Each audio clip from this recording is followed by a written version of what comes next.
Perkenalkan, nama saya Christopher Maritolo Mentobing dengan NIM C0E024037.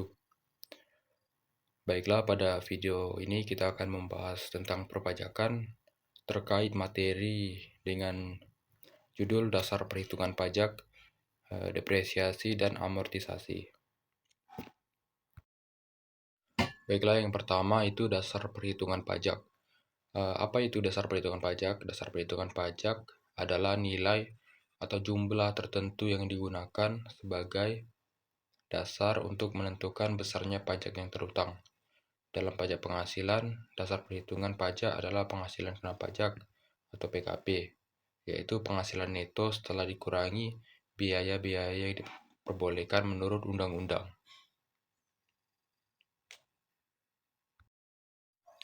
Jadi dari dasar perhitungan pajak tadi, saya mengambil contoh untuk dasar perhitungan pajak badan, yang dimana untuk mencari pajak penghasilan atau PKP dari badan itu menggunakan rumus PKP sama dengan pendapatan bruto dikurangi dengan biaya yang diizinkan, yang dimana pendapatan bruto adalah pendapatan kotor dan akan dikurangi dengan biaya-biaya yang diizinkan seperti biaya operasional, biaya utilitas, dan lain sebagainya.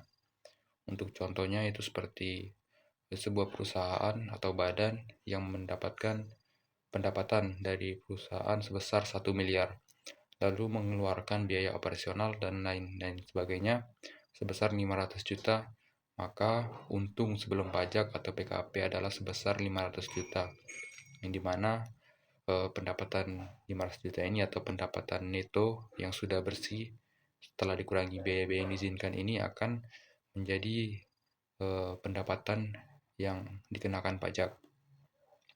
Untuk pajak terutang itu kita menggunakan rumus PKP dikali tarif pajak.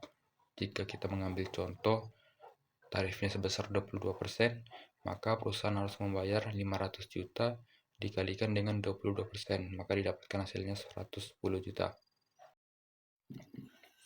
Berikutnya depresiasi atau mencicil biaya aset fisik. Untuk definisinya, depresiasi adalah cara kita mencicil biaya pembelian aset fisik yang umurnya panjang, seperti mesin atau mobil sebagai biaya tahunan. Untuk aturan pajaknya, aset harus dicicil sesuai masa manfaat yang ditetapkan pemerintah. Pemerintah sudah mengelompokkan aset, misalnya golongan 2 seperti mesin kantor yang masa manfaatnya 8 tahun. Untuk contohnya depresiasi, di sini kita menggunakan metode garis lurus, yang dimana misalkan sebuah perusahaan membeli mesin seharga 800 juta dengan masa manfaat pajak 8 tahun.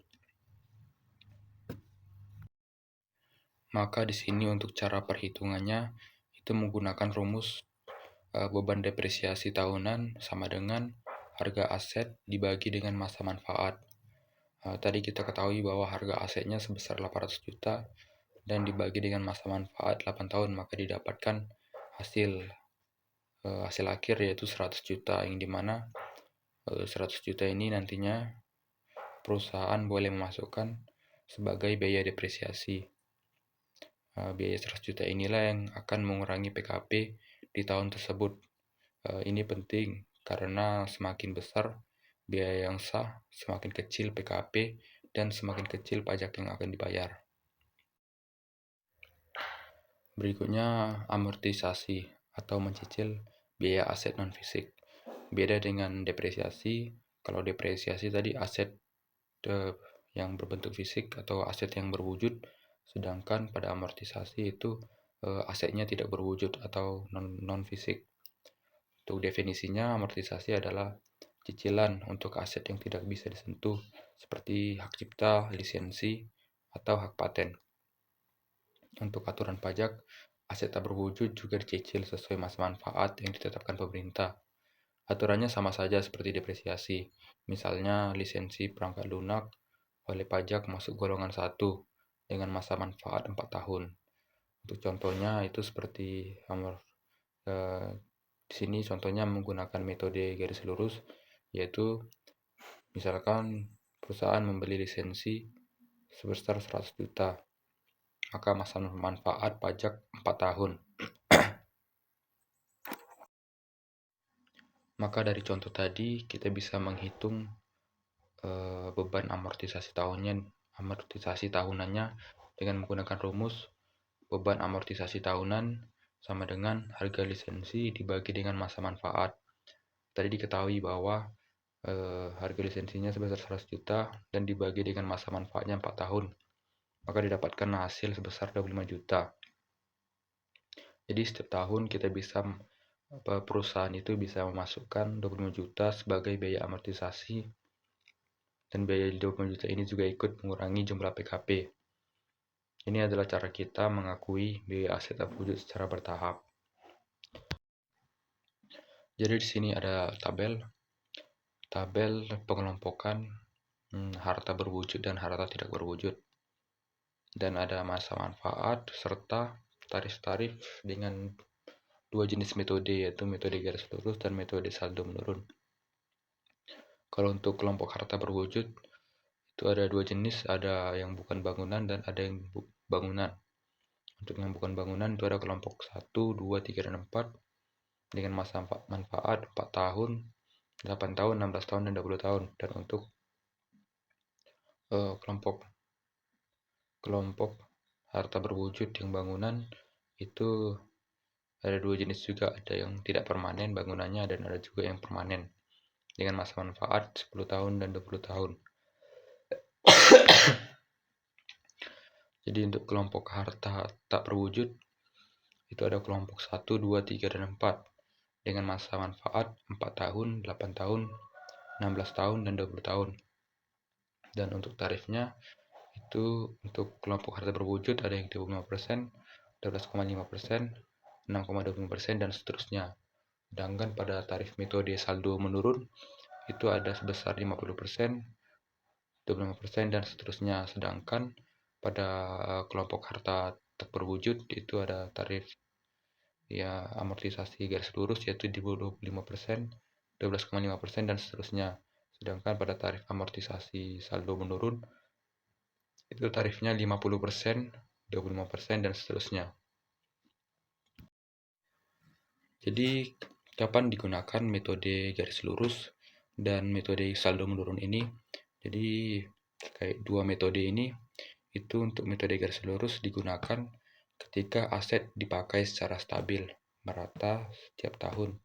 Misalnya meja, kursi, komputer, kantor, gedung, kendaraan operasional, yang dimana aset-aset ini biasanya memberikan manfaat yang konsisten sepanjang umur pakainya.